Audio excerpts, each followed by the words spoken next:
My name is Anthony Paglino. I'm a 26-year-old American social entrepreneur living in China. I want to create a new type of tourism based around human connection. To do this, I want to spend this summer traveling around rural parts of China. And I want to embed myself in these communities, understanding their customs, recording this using new technology such as the iPad. The idea is that after this research, I can package this into a new type of iPad reading experience and distribute it instantaneously online to curious individuals in the US. The hope is to inspire people to come to China and travel in a new type of way that creates more human connections and has the potential to bring distant communities closer together. Yunnan is a top destination for domestic Chinese tourists. However, most of their time here is spent being paraded around to the most commercialized and least interesting places. There are a lot of positive signs, however, that show travelers becoming more independent and engaged. This problem is true not only for China, but for the US tourism industry as well. The big challenge is, how do you make travel more substantial and more sustainable? How do you give more choices, options, and cultural tools for travelers? Curious tourism challenges the traveler. It's going out to a place not knowing exactly what you're going to find, what you're going to see. At the root of curious tourism is this human interaction, this human connection.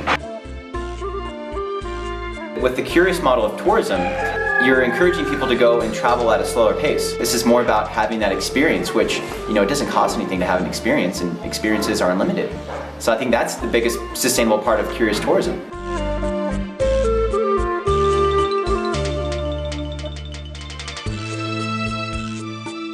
There's a lot of people in the US, other parts of the world, that are very curious about coming to China.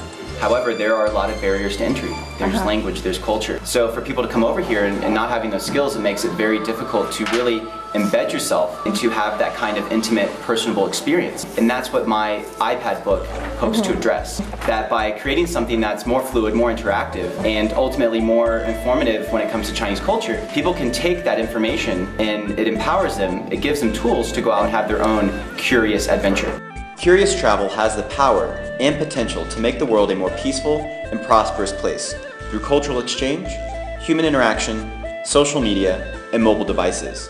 I'm currently standing in a rice seedling patch here in Yunnan province in southwest China. Why? Because I want to learn more about agricultural crop production and other types of traditional Chinese culture and the people that do it. If you're curious about things like this, or interested in learning more about these traditional forms of culture, then go to my Indiegogo page, leave a comment, ask me a question. Better yet, why don't you purchase one of our awesome perks that brings Yunnan alive in a package directly to your doorstep. See you there.